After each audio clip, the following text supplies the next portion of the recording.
5 sujets, 5 minutes, voici le programme de ce numéro.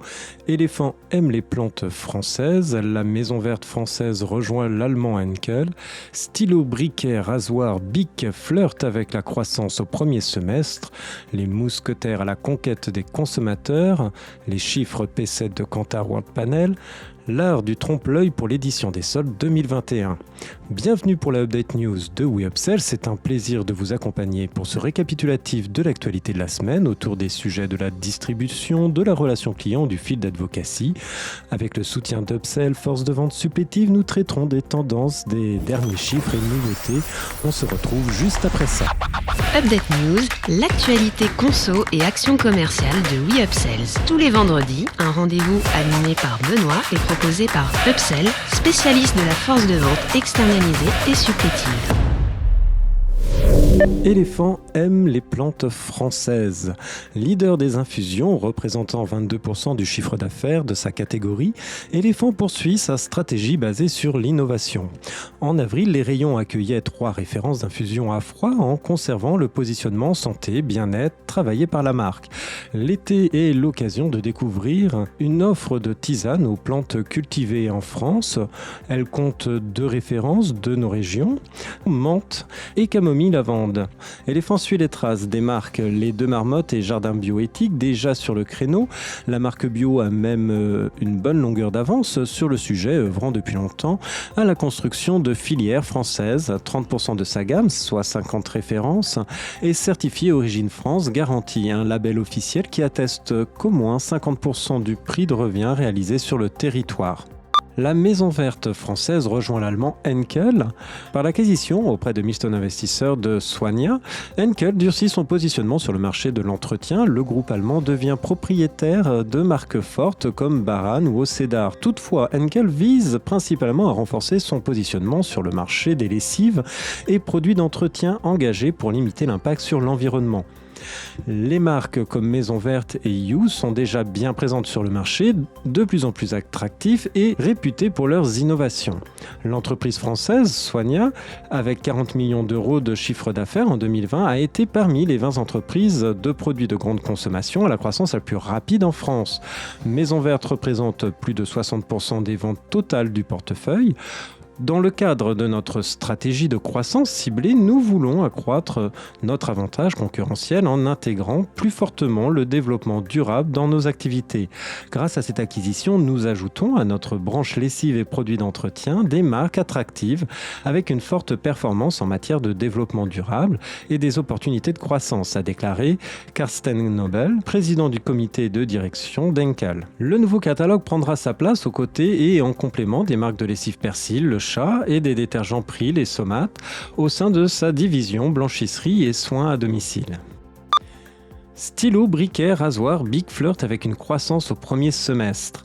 La forte croissance de notre chiffre d'affaires a été le principal moteur de nos excellents résultats du premier semestre, nous permettant de retrouver des niveaux pré-Covid à base comparable, déclare Gonzalve Biche, directeur général du groupe BIC, dans le communiqué de presse de la marque. En effet, le premier semestre 2021 enregistre une croissance de plus de 22% pour BIC sur la même période comparable de 2020. La division Flamme for Life, incluant les briquets, croît de 37%. Les rasoirs représentés au sein de Blade for Life progressent de 8%. Côté papeterie, Human Expression enregistre une croissance de 12%, notamment soutenue par le succès du Rocketbook.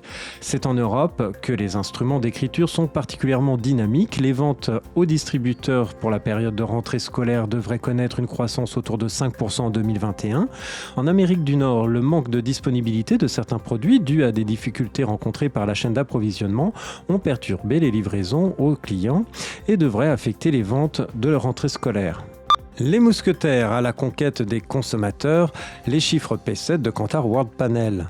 Les Français ont réduit leurs dépenses de 3,9% sur la P7 2021, ce qui représente une hausse de 1% par rapport à P7 2019. Même si le budget d'achat des Français retrouve un niveau en ligne avec 2019, les Français continuent de faire moins souvent leurs courses, mais leurs paniers sont plus élevés. Un top classement, un peu de mouvement pour les enseignes. Pour Cantal World Panel, le groupe Édouard Leclerc affiche 22,6% de part de marché, soit un gain de plus 0,1 point dans le contexte de baisse de leur part de voix prospectus. Le groupement Les Mousquetaires connaît la plus forte progression de la part de marché sur la période essentiellement portée par l'enseigne Intermarché et l'Internet, plus 0,7 points avec une part de marché de 16%.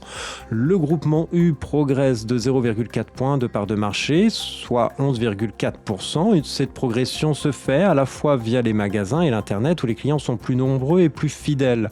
Le groupe Carrefour conserve son dynamisme pour la 5e période d'affilée avec plus 0,3 points de part de marché.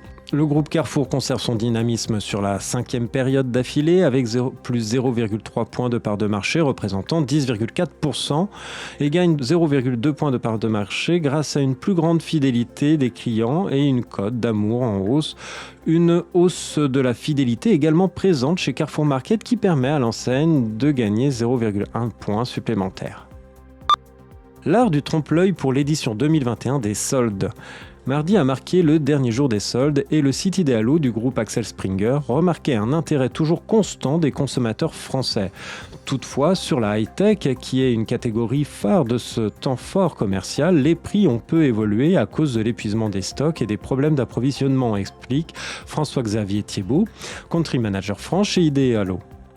Après le côté positif de la toile, le pendant magasin reflète une toute autre réalité pour le secteur de l'habillement. L'engouement et la constance des consommateurs s'est essoufflé rapidement.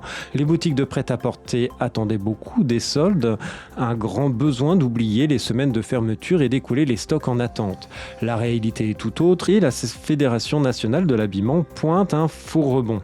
Le chiffre d'affaires des commerçants affiliés à la FNH a connu une hausse de 7% en juin 2021 comparé à juin 2020. En revanche, comparé à 2019, c'est bien une baisse de 1% de chiffre d'affaires.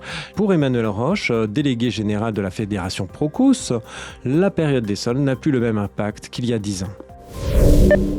Merci de votre écoute, nous nous retrouvons la semaine prochaine. En attendant, abonnez-vous à la chaîne et au podcast We Upsells pour ne manquer aucune actualité. Enfin, n'hésitez pas à commenter et réagir sur les sujets. Les équipes d'Upsell et moi-même, nous vous souhaitons d'excellents moments à tous.